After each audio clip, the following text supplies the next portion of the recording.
नमस्कार दोस्तों, सोशियोलॉजी की सुपर एमसीक्यू सीरीज़ नंबर 88 में आपका स्वागत है। और जैसा कि आप जानते हैं कि विज्ञापन 50 बिल्कुल लगा हुआ है और विज्ञापन 50 में जो फर्स्ट पेपर होगा उसमें 4 से 5 क्वेश्चन अनुसंधान के होंगे और जो सेकंड पेपर होगा और उसको मिलाकर फर्स्ट और सेकंड दोनों को मिलाकर लगभग 10 से 12 क्वेश्चन या फिर 15 क्वेश्चन भी अनुसंधान के आ सकते हैं। ठीक है, तो आपको अनुसंधान के पोर्शन को बहुत ही अच्छे से तैयार करना है। इसके अलावा जो बच्चे नेट की तैयारी कर रहे हैं उनका फर्स्ट और सेकंड मिलाकर 15 से 20 क्वेश्चन या फिर उससे भी ज़्यादा अनुसंधान से पूछे जाएंगे। ठीक है, 5 से 6 क्वेश्चन तो फर्स्ट पेपर में ही पूछा जाता है। ठीक है, तो आपको अनुसंधान के टॉपिक पर स्पेशली फोकस करना है। तो मैं अभी जो एमसीक्यूज़ दे रही हूँ वो अनुसंधान के टॉपिक से रिलेटेड दे रही हूँ और एक एक सीरीज़ में आपको 25 क्वेश्चंस मिलेंगे। तो आपकी क्वेश्चन बैंक की जो श्रृंखला है वो बहुत तेज़ी से बढ़ेगी। ठीक है, ज्ञान कोश आपका तेज़ी से बढ़ेगा। तो शुरू करते हैं आज का वीडियो। तो क्वेश्चन नंबर 1 है कि भौगोलिक क्षेत्र के चुनाव के लिए किस विधि का उपयोग किया जाता है।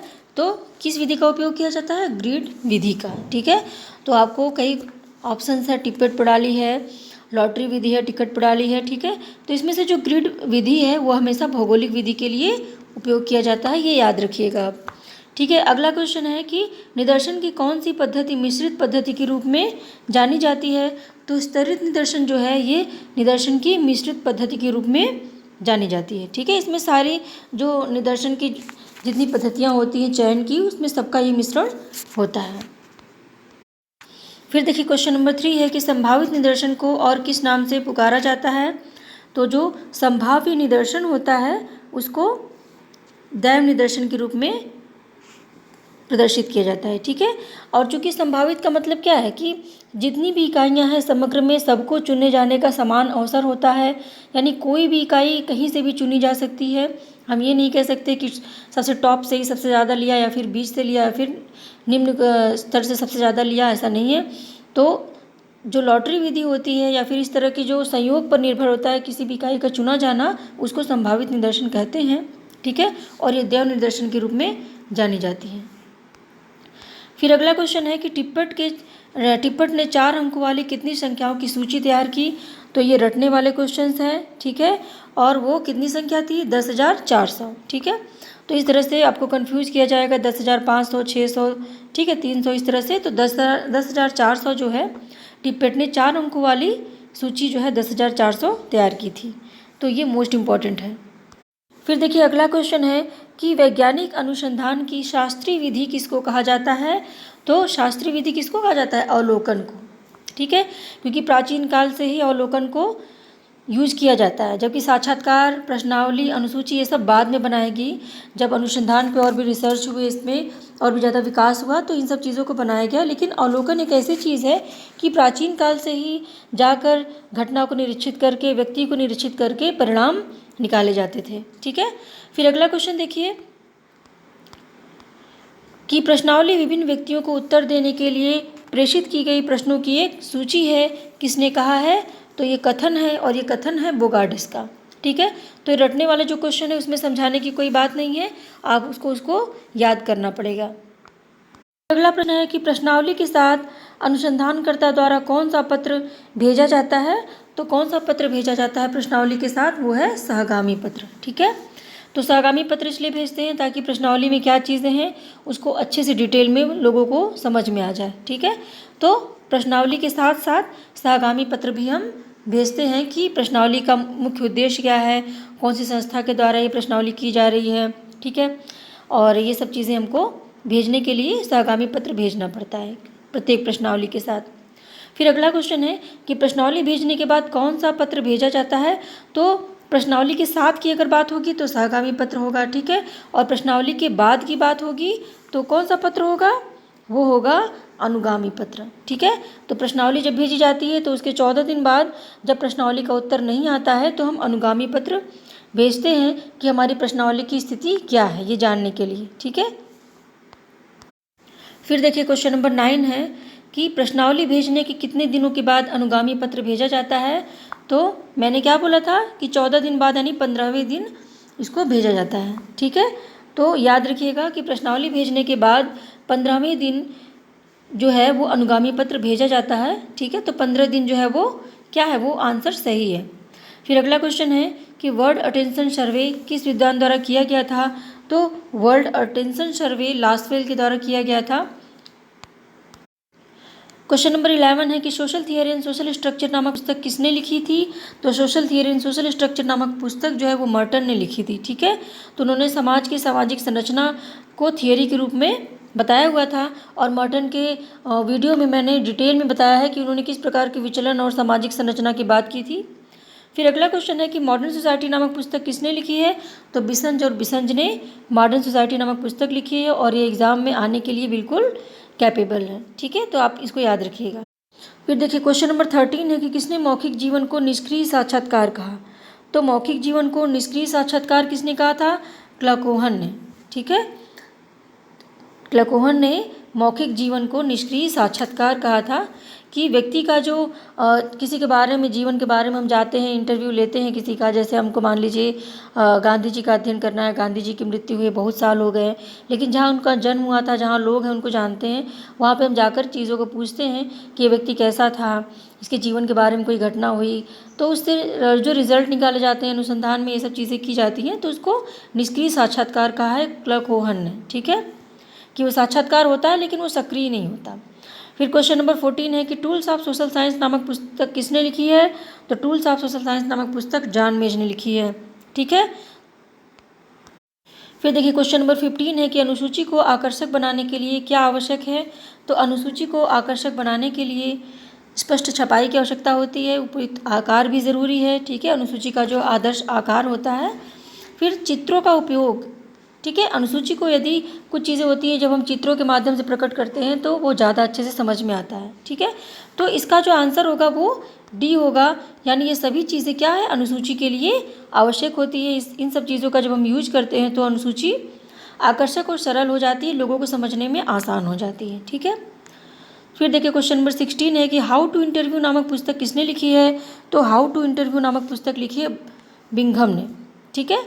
तो ये सारे क्वेश्चंस जो है वो याद रखिएगा। कुछ पुस्तक के नाम ऐसे होते हैं जो एग्ज़ाम में आ सकते हैं, बहुत ज़्यादा इंपॉर्टेंट होते हैं। क्वेश्चन नंबर 17 है कि किस समाजशास्त्री ने साक्षात्कार को मूल रूप में एक सामाजिक प्रक्रिया माना। तो साक्षात्कार को मूल रूप में एक सामाजिक प्रक्रिया के रूप में किसने वर्णित किया है, गुडेयम हार्ट ने, ठीक है। तो अगला क्वेश्चन 18 नंबर क्वेश्चन है कि किस विद्वान ने साक्षात्कार को मानव व्यक्तियों का एक चित्र प्राप्त करने में सहायक माना। तो पीवी यंग ने मानव व्यक्तियों का एक चित्र प्राप्त करने में सहायक के रूप में साक्षात्कार को वर्णित किया कि साक्षात्कार के माध्यम से हमारे मस्तिष्क में एक चित्र बन जाता है कि सच्चाई क्या है, यथार्थ क्या है, और उसके आधार पर अध्ययन आसान हो जाता है, ठीक है।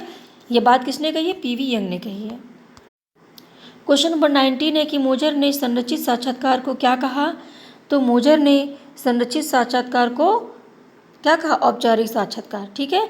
यानी साक्षात्कार को पहले से ही निर्धारित कर लिया जाता है कि कितने क्वेश्चंस होंगे, किस प्रकार के क्वेश्चंस होंगे, ठीक है। तो इन सब चीज़ों की जो ज़रूरत होती है वो अक्सर इंटरव्यू वगैरह में होती है, ऑफिशियल चीज़ें जो होती हैं उसमें ज़रूरत होती है। तो इसको औपचारिक साक्षात्कार के रूप में मोजर ने प्रस्तुत किया, ठीक है। इसके अलावा संरचित साक्षात्कार और असंरचित साक्षात्कार में क्या अंतर है ये भी जान लीजिए। देखिए संरचित साक्षात्कार का मतलब होता है कि पहले से हम प्रश्न निर्धारित करते हैं कि पहले ये प्रश्न पूछा जाएगा, फिर ये पूरा एक लिस्ट हम तैयार कर लेते हैं कि जो कैंडिडेट आने वाला है इंटरव्यू के लिए, ऑफिशियल जगहों पर अक्सर इसका यूज़ होता है, तो उससे हम क्या क्या प्रश्न पूछते हैं, पहले क्या पूछेंगे, फिर ऐसे कैसे पूछेंगे, ठीक है। इस तरह से चीज़ें हम डिसाइड कर लेते हैं। लेकिन असंरचित में क्या होता है कि हम डिसाइड नहीं करते कि प्रश्न क्या पूछे जाने हैं। कैंडिडेट को देखकर किस विषय में उसकी रुचि है, किस तरफ उसका ज़्यादा रुझान है, उस तरफ से हम क्वेश्चंस पूछते चले जाते हैं, ठीक है। तो आपने देखा होगा कि अक्सर फिल्मों में विलेन से जो पुलिस पूछताछ करती है तो पहले से निर्धारित प्रश्न नहीं होते, जिस तरह से वो बताता जाता है, किसी घटना के बारे में बताया तो उस घटना से रिलेटेड चीज़ें पूछने लगे, कुछ और उसने बताया तो उससे रिलेटेड क्वेश्चंस आने लगे, ठीक है। तो इस तरह से पहले से निर्धारित प्रश्न नहीं होते, जिस दिशा में वो जाता है उसका जवाब जाता है, उसी दिशा में प्रश्न शुरू हो जाते हैं, ठीक है। इसके अलावा संरचित साक्षात्कार की अवधारणा मर्टन ने दी थी और मोजर ने संरचित साक्षात्कार को ही औपचारिक साक्षात्कार के रूप में माना है, ठीक है। फिर देखिए क्वेश्चन नंबर 20 है कि प्रश्नावली के दो प्रकारों संयोजित प्रश्नावली और असंयोजित प्रश्नावली का उल्लेख किसने किया। तो प्रश्नावली के दो प्रकार, जो संयोजित प्रश्नावली होती है और असंयोजित प्रश्नावली होती है, ठीक है, इसके बारे में पीवी यंग ने कहा है, ठीक है। फिर अगला क्वेश्चन है 21 नंबर क्वेश्चन है, आवर्तक वितरण के चित्रात्मक निरूपण को क्या कहते हैं। तो आवर्तक वितरण के चित्रात्मक निरूपण को हिस्टोग्राफ कहते हैं। और ये जो क्वेश्चन है वो टफ क्वेश्चंस में आता है। मैंने आपको एक बार बताया था कि किस प्रकार के क्वेश्चन कितने परसेंट पूछे जाते हैं। तो टफ क्वेश्चन जो होता है, अक्सर जो बहुत मेधावी बच्चे होते हैं वो भी टफ क्वेश्चंस पूरे के पूरे नहीं कर पाते। तो आपको जो बीच साइड के क्वेश्चन है और टफ क्वेश्चन उसको ज़्यादा पढ़ना है, सरल क्वेश्चन तो आप ऐसे ही कर लेंगे, ठीक है। तो इसका जो जवाब है वो आयात चित्र यानी हिस्टोग्राफ है। फिर देखिए अगला क्वेश्चन है कि सर्वेक्षण शोध का संस्थापक यानी जनक किसे कहा जाता है। तो सर्वेक्षण शोध का मतलब क्या है, यानी जो सर तथा वे से बना है, ये दो शब्दों से बना है, सर और वे, ठीक है। सर का मतलब होता है ऊपर से और वे का मतलब होता है अध्ययन करना, ठीक है। सर्वे का मतलब हो गया कि हम किसी भी चीज़ का ऊपर ही अध्ययन करते हैं। तो बहुत बड़ी जनसंख्या का या फिर किसी गांव का, समुदाय का, कम्युनिटी का, कहीं पे भी हम जाते हैं और वहाँ का ऊपर ही अध्ययन करते हैं कि कितनी महिला है, कितने पुरुष हैं, ठीक है, कितने लोग व्यवसाय में हैं, कितने लोग व्यवसाय में नहीं हैं, कितने बाल मजदूर हैं, ठीक है, कितने वृद्ध हैं। तो इसके बारे में जो हम डेटा देते हैं, ये डेटा ही क्या है, सर्वे कहलाता है, ठीक है। इसका संस्थापक जनक किसे कहा जाता है, चार्ल्स जेम्स बूथ को कहा जाता है, ठीक है। सबसे पहले इन्होंने इसकी स्थापना की थी। फिर अगला क्वेश्चन है कि द रोमांस ऑफ रिसर्च नामक पुस्तक किसने लिखी है। तो द रोमांस ऑफ रिसर्च नामक पुस्तक रेडमैन और मोरी ने लिखी है, ठीक है। तो याद रखिएगा ये क्वेश्चन जो है वो इम्पॉर्टेंट है। फिर देखिए क्वेश्चन नंबर 24 है कि द ग्रामर ऑफ साइंस नामक पुस्तक किसने लिखी है। द ग्रामर ऑफ साइंस नामक पुस्तक पियर्सन ने लिखी है, ठीक है। और ये कई बार आ चुका है एग्ज़ाम में, आपके लिए भी इम्पॉर्टेंट है, तो इसको अच्छे से तैयार कर लीजिए। फिर अगला क्वेश्चन है कि तथ्य स्वयं में एक अमूर्तीकरण ही है, यह कथन किसका है। तो यह कथन है थॉमस एवं नैनिकी का, ठीक है। तो तथ्य स्वयं में अमूर्तीकरण है, ये जो कोटेशन है थोड़ा यूनिक कोटेशन है, तो आपके एग्ज़ाम में आने की संभावना है। तो ये आपकी आंसर की हो गई। तो फ्रेंड्स, वीडियो अच्छा लगा तो वीडियो को लाइक, शेयर और सब्सक्राइब ज़रूर करें। ज़्यादा से ज़्यादा अपने दोस्तों को मेरे चैनल के बारे में बताइए ताकि उनको भी इसका लाभ मिल सके, ठीक है। तो मिलते हैं फिर अगले वीडियो में अच्छे अच्छे क्वेश्चंस के साथ।